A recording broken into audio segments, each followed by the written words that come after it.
Shri Gurubhyo Namaha. Good morning to one and all. Welcome to this online session of Tadvidya Sambhasha Parishad. I am Dr. Usharani Sanu, and today I am going to speak on the physiological concept of dhatus. The main objective of this session will be every person attending this session will know the etymological derivation of dhatus, then definition of dhatu, functions of dhatu, what are the basic functions of dhatu, then formation of dhatus, how these dhatus are formed, the concept of dhatu and upadhatu, the concept of dhatu and mala formation, pramana of each dhatu, and later the summarization of this topic. Well, when we begin with the concept of dhatu, yes, so generally when we speak for the English translation, we say dhatus as tissues which are required for the structural build-up of the body, right? But the prakarana of dhatus is much more beyond the concept of tissues. It is not only the support of the body, but also the nourishment of the body structures. That is very important. Okay. When we see the derivation of the word dhatu, it's beautifully defined. Dhatu as drunang dhatu. Okay. Drunang dhatu means dhru. Here means poshana. Okay, and dharana. Okay, both the meanings come. So here the dhatus are the structures which are not only doing dharana, that is the maintenance of the body, but also doing the poshana, that is nourishment of the body. Fine. Then coming to the definition of dhatu, Charaka says dharanat dhatavaha. The dhatus are required for the dharana, that is the support and maintenance of the body. He further defines the ahara rasa, which divides itself into the prasada bhaga and kitta bhaga. Yes, the prasada bhaga nourishes the dhatus. Okay, in this list of dhatus, he says it is not only rasa, rakta, mamsa, meda, asti, majja, shukra, but along with this there are indriyas, there is ojas, okay, and there are snayu sandhis which are also responsible for the dharana and portion of the body. So he concludes, whichever substance is doing dharana and portion of the body can be termed as dhatu. Okay, but for the main classification, okay, seeing at the nourishment and formation of the dhatus, looking at the functions of the dhatu agnis, 7 main dhatus are considered. What are those? Rasa, rakta, mamsa, meda, asti, majja and shukra. Fine. So, what is ojas? Ojas is said to be sara of dhatu. Okay. Ojas is not considered as Etha Dhatu by Charaka Samhita. It is considered to be as Sara of all the Dhatus. Okay. Then coming to the functions of Dhatu. Okay. What are the functions of Dhatu? It is said Prenanam, Jivanam, yes, Lepanam, then Snehanam, Dharanam Puranaihi, Garbhotpadascha Karmanam, Kramat Dhatu Smritam. That means what? The functions of dhatus are, the rasa dhatu is considered to be in prenana function, that is gratification or nourishment, supplying nourishment or nutrients to all the parts of the body, especially the cellular structures, tissues are nourished by the rasa dhatu. Then jivana. Jivana here means maintenance by supplying of jiva tattva. Here jiva tattva can be considered as oxygen, the gaseous oxygen is carried by RBCs and then delivered to each and every cell and tissue of the body. That is, the maintenance of the body is done by the function of Rakta. Then there is Lepana. Lepana is covering, okay, covering of all the body structures, especially the organs, ligaments are covered by the Mamsa Dhatu. So this sort of Lepana is the main function of the Mamsa Dhatu. Then there is Snehana, okay, if there is Lepana by Mamsa, then there is Snehana by the Medha Dhatu, which is called as lubrication, okay. If lubrication is there, then the organs are functioning properly. Otherwise, the organs get dried and they lose their function, or there may be cracks because of which the functional property can be lost. So this is the lubrication, which is the main function of the Medha Dhatu. Then coming to Dharana. Dharana, that is support. Okay, physical support is given by the Asti Dhatu, which is very important for the locomotor activities or for a person to move from one place to other place. So this sort of dharana function is done by the Asti Dhatu. Purana. Purana is filling the cavities, filling the bony cavities is the function of the Majja Dhatu. Okay. Then coming to Garbhodpadasya Karmana. This is the function of the Shukra Dhatu, which is responsible for production of progeny. Okay. So this completes the overall function, basic function of dhatus. Okay, this can be your MCQ type of question where they can directly ask this particular is a function of which dhatu, or it can come as objective question also. Fine. Then coming after functions of dhatu, we have to consider the formation of dhatus. Okay, in formation of dhatus, yes, it's very important that there are different nyayas and theories explained in formation of dhatus. Fine. Why these theories are explained? Because when we see the human body and its functioning, different types of functionings are seen. Okay, and this cannot be explained with only one theory. Okay. So there are different nyayas explained for the formation of dhatus. Okay, what are the four nyayas? First is Kshiradhari Nyaya, Kedarakulya Nyaya, and Khalekapota Nyaya. Okay. Then again Arunadatta adds to this Ekadhatu Poshana Nyaya. Okay. Now, what is this Kshiradhari Nyaya? Kshiradhari Nyaya is the process of total transformation. Okay. Then Kedarakulya Nyaya is process of transmission. Khalekapotya Nyaya is the process of selective absorption. Okay, or process of selection. And then Ekadhatu Poshana Nyaya is the process of nourishment and formation of the structures of the body. Fine. So why this came into existence and what this theory suggests is the question, right? So first is the concept of Kshiradhari Nyaya.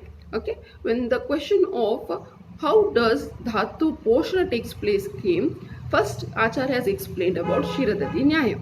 You can see milk getting converted totally into curd. That means milk doesn't remain. The milk totally gets converted into curd. Then the curd, which is kept, gets metabolized, and that gets converted totally into the other form. That is, it may be converted totally into buttermilk, and then there is butter extracted.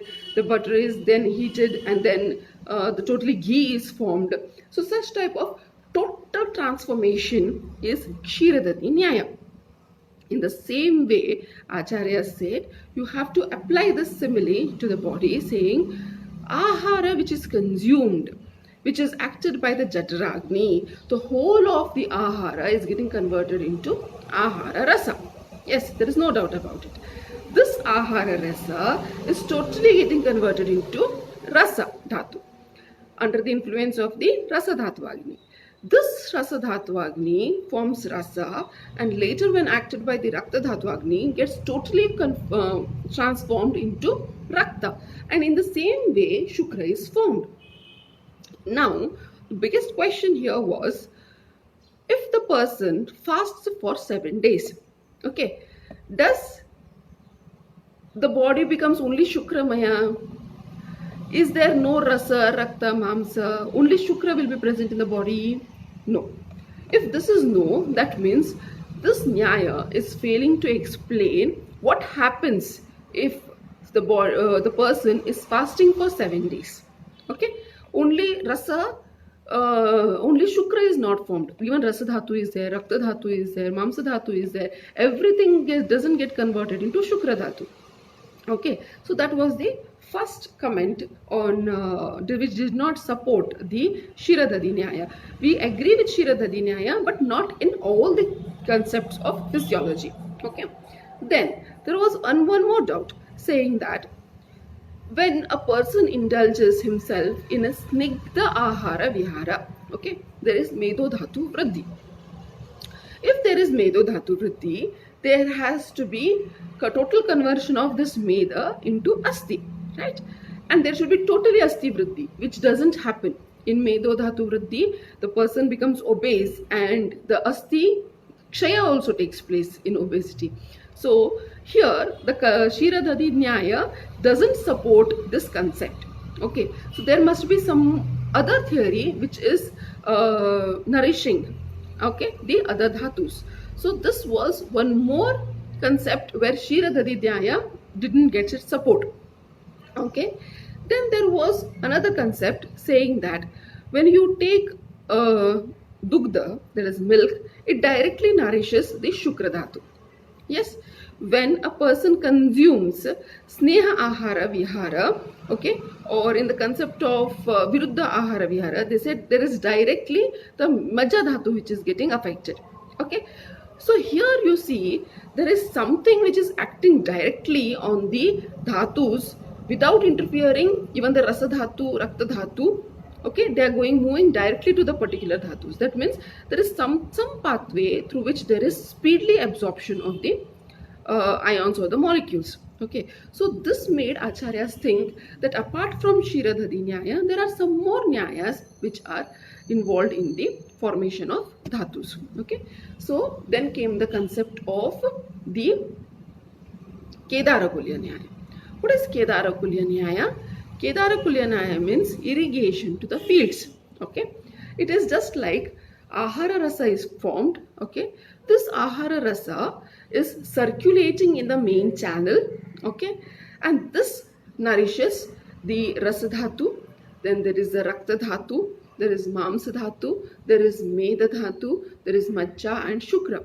So all these sub channels are nourished by a single main channel of Ahara Rasa. So whatever nutrients are there in Ahara and Rasa are moving towards in all the channels. Okay, now this concept of Kedarakulya Nyaya, where the system follows like irrigation to the different fields, okay, cleared the concept of first of all the transformation of dhatus. First, if there is Rasa Dushti, okay, that doesn't mean that all the dhatu dushti takes place. It's never like that. Okay, if Rasa Dushti is there, it sometimes remains to Rasa Dushti or may move up to Rakta Dushti, but that doesn't mean that all the dhatus are affected. Okay, so this was the first thing which got proved in Kedarakulya Nyaya. And the second thing which got proved was Medha Dhatu, okay, which gets vriddhi by Sneha Ahara Vihara, yes, doesn't immediately lead to Asti Vriddhi, because there are channels. If there is Medha nourishment, okay, the Medha is nourishing and some part of it is going to Asti, but doesn't lead to total Vriddhi of Asti Dhatu. So these points got cleared. Okay, but the point of direct moving from Ahara Rasa to Shukra Dhatu was also a little bit of cleared in this concept, because you can see Poshana running from the main channel to different dhatus accordingly. But here you have to remember the first channel getting nourished is the Rasa Dhatu. Yes, though there is Poshana going on, the first Dhatu which is nourishing is Rasa Dhatu. Next comes Rakta, and according to their order. Okay, so this Nyaya somewhere fails in telling us how there is fast action of the substances. For example, how immediately Dugdha can help in production of Shukra, okay, within a day. So such type of fast absorption concept was not fulfilled by the Kedarya Kulya Nyaya. So there came one more concept of Khale Kapota Nyaya. What is Khale Kapota Nyaya? According to this Nyaya, there is selective absorption. What does this mean? This means in Ahara Rasa, there are nutrients, there are elements, there are minerals which are nourishing different dhatus. Fine. So, if Shukra Dhatu requires particular ions for its nourishments, the Shukra Dhatu Agni comes to the Ahara Rasa, whatever is its requirement, takes it from the Ahara Rasa and moves back to its own place, okay, immediately. So this is a sort of a shortest pathway through which the Dhatu Agni takes and selectively absorbs whatever it requires, okay, was taken under the concept of Khale Kapotha Nyaya, which explained the fast absorption and action of the molecules. So this is the concept which we usually use in our treatments, okay, in our Rasayana Chikitsa. In our Shamana Chikitsa, we treat dhatus, okay, which are nourishing this particular dhatu immediately through the concept of Khale Kapota Nyaya. We can get faster results, okay, if we give the particular type of nourishment to the dhatus. For example, as I told you, Dugdha is given in the concept of Shukra. Yes, and in the same way, if we want Medohara drugs to be acted on, then we give Gugulus. Gugulus to be given to act on the Meda Dhatus. So they act faster from these channels. Okay, so these were the basic theories which explained about the formation of the Dhatus. Then comes the concept of Ekadhatu Poshana Nyaya. What happened is, in fetus, in Garbha Prakarana, it is only a dhatu, that is Rasa Dhatu, is formed. Rasa Dhatu formed further nourishes other dhatus and further forms the organs. Okay, so this is a one dhatu nourishing the overall fetus, okay, and leading to formation of all the tissues and organs. So this is a beautiful concept explained by Aruna Datta, where he says it is totally Eka Dhatu Poshaka Nyaya. Okay, so where Rasa Dhatu is involved in the formation of all the tissues and structures of the human body. Hence, Rasa Dhatu and its formation becomes very, very important in the concept of a fetus. Yes. Then, after the formation of dhatus, then comes the concept of dhatu and upadhatu. Yes. So, what is this upadhatu? Upadhatus are said to be secondary dhatus. Okay. What is the meaning of secondary dhatu? These do the karma of dharana. These maintain the body, these support the body, but these are not doing poshana to any other dhatus. Okay, there is nothing called as which is produced from these dhatus. Okay, dhatu undergoes the function of Dhatuvagni. Through Dhatuvagni, it divides itself into Prasada Bhaga, Kitta Bhaga, then again the Prasada Bhaga divides itself into the Sthayi Dhatu and Asthayi Dhatu, where Sthayi Dhatu becomes stable and Asthayi gets circulating all over the body, okay, and it is called to be as Poshaka Amsha. Which one? The Asthayi Dhatu is said to be Poshaka Amsha, and this Asthayi Dhatu is nourishing the further Dhatu as well as nourishing the Upadhatus. Okay, these Upadhatus ones which are formed are responsible for the structural formation. Okay, but they do not again divide themselves, and there is no Upadhatu Agni. There is no Upadhatu Agni present. There is no further division of the Upadhatus. These only do the dharana functions of the body. And coming to the clinical aspect of these upadhatus, these are not that fast reachable as dhatus. Okay, it is dhatu agnis which have to act on the ahara rasa. The poshaka amshas first reach to the dhatus, then after metabolism they have to reach to the upadhatus. That means the time required for the nourishment of upadhatus is bit longer. Hence the time required for the treatment of upadhatus are also longer. Okay, so this is the concept of upadhatu. And one more thing is, if you remove the upadhatu once its function is over, this doesn't cause any major damage to your body functions. Okay. Now, what are these upadhatus? The upadhatus are mentioned like this. Rasa has upadhatu as tanya and artava. Okay, I'm explaining the concept of charaka first. So he says rasa has its upadhatu as tanya and artava. Rakta has its upadhatu as sira and khandaras. Okay, then there is mamsa which is having its upadhatu as vasa. Vasa is nothing but the sneha of mamsa, the fatty thing which you get inside the mamsa is said to be the vasa. And twacha, vasa and twacha shatcha, the 6 layers of twacha are said to be the upadhatu of mamsa. Meda has its upadhatu as snayu, that is the ligaments. Then asti, majja, shukra, upadhatu are not explained by Charaka Samhita. Okay.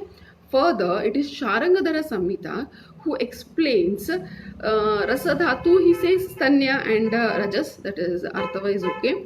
Then Sira and Khandaras for Rakta is also okay.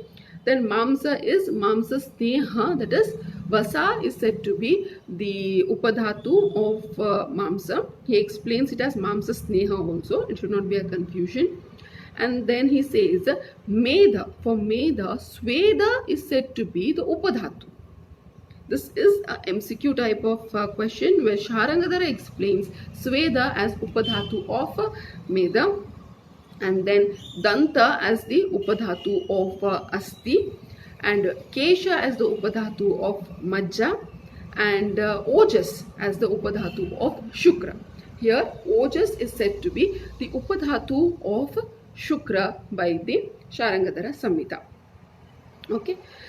Now coming to the difference of opinion, there may be a difference of opinion. This may be totally according to your MCQ type of questions, but when we take the treatment aspect, we usually focus from Charaka point of view, where he explains up to Medas, Snayu Sandhya, and we consider Kesha, Danta as the mala of Danta as the mala of Asti.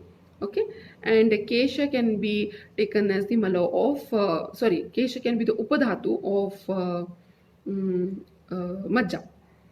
Fine. So this is the concept of upadhatus, and the proper nourishment of the dhatus leads to proper nourishment of the upadhatus. Okay. Then coming to the concept of dhatus and mala. Okay. What is dhatu and what is their particular mala?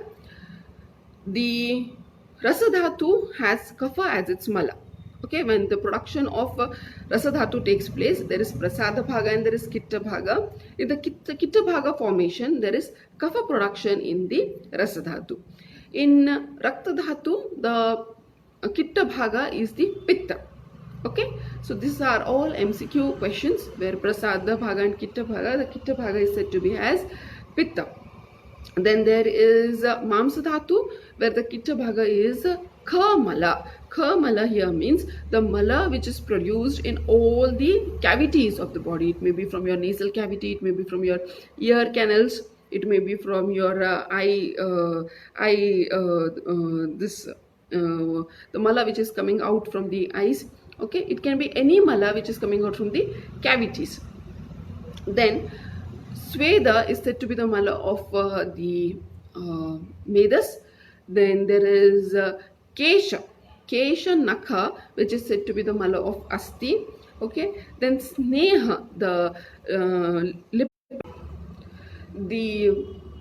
I was in Majja. So Majja is having its mala as Sneha of Akshi and Vit, and there is Shukra. Shukra, the mala is said to be Ojas. This is the concept of Ashtanga Hridaya, where he says that is the Ojas as the mala of Shukra. Okay. Then coming to the concept of pramana and dhatus. Okay, what is the pramana of dhatus explained by the classics? So when the concept of pramana comes, there is Charaka Samhita in Vimanasthana who explains the concept of pramana of dhatus. So the pramana goes like this: Rasa dhatu is 9 anjalis in pramana, and Rakta dhatu is 8 anjalis in its pramana. Okay, Mamsa dhatu is structurally big, and it is not measured in Anjali Pramana. So, but he explains about Mamsa Vasa, which is of 3 Anjalis. Then he explains Medas as of 2 Anjalis. Then Majja is of 1 Anjali, and in that again Mastishka is of half Anjali. Shukra is half Anjali, and Ojas half Anjali, and Ojas again is Para Ojas, Apara Ojas. Para Ojas, which is Hridaya Sthita, is Ashta Bindu, that is 8 Bindus, and Apara Ojas, which is circulating, is said to be of half Anjalis. Okay, so this is something about the Pramana of the Dhatus. Okay, so it's very, very important in this introduction of Dhatus.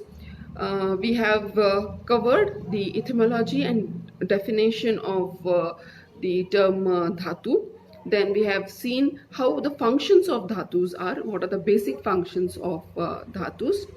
Then we have also seen the formation of dhatus according to the 4 nyayas, how the functions of how the formation takes place according to Kshiradhati Nyaya, which explains about the total transformation. Then the total transformation and thus goes ahead. Then there is the concept of Kedarakulya Nyaya, okay, where there is the process of transmission, and there is Khale Kapota Nyaya, where there is process of selective absorption. And then Arunadatta says there is one more concept where the fetal nourishment takes place, that is Ekadhatu Poshana Nyaya. Then after the concept of formation of dhatus, we have also seen in Charaka Samhita how he explains for the better understanding that each dhatu after the action of Dhatu Agni is dividing itself into Prasada Bhaga and Kitta Bhaga. The Prasada Bhaga is further dividing itself into Sthayi and Asthayi Dhatu. The Sthayi Dhatu remains stable as it is, and Asthayi Dhatu further becomes the Poshaka Amsha and nourishes the further Dhatu and the Upadhatus of the body. Okay, this is how Charaka explains for the further understanding of the topic of formation of dhatus. Then we have seen the concept of dhatus and upadhatus. Then we have seen the concept of dhatus and mala formation. Okay, and then we have seen the concept of the dhatu and its pramana. Now, the thing to be understood is time for the formation of dhatu. Okay, when we see the concept of time for the formation of dhatu, it is said, Charaka says, 1 day is required for one dhatu to form into another dhatu. So there are 7 days required for the formation of rasa to shukra. So first day there is formation of rasa dhatu, second day there is formation of rakta dhatu, third day there is formation of mamsa dhatu, so on. There are 7 days required for the formation of shukra dhatu. Sushruta says 30 days are required, 1 month almost is required for formation of the 7 dhatus. That means on the first day there is formation of the rasa dhatu, on the 5th day there is formation of the rakta dhatu, on the 10th day there is formation of the rakta dhatu, and so on. So 5 days are required for transformation of one dhatu to another dhatu. Yes, why is this concept required? Yes, first of all, the portion of dhatus depends upon this concept. Then coming to the treatment aspect of the dhatus, which comes and depends upon this aspect. For example, if you take Mamsakara Ahara Vihara, if Masha is taken today, okay, this Masha to reach up to the Mamsa Dhatu requires about 10th day for its Poshana. This is according to Sushruta Samhita, where he says 10 days are required for Masha to reach up to Mamsa Dhatu and nourish the Mamsa Dhatu.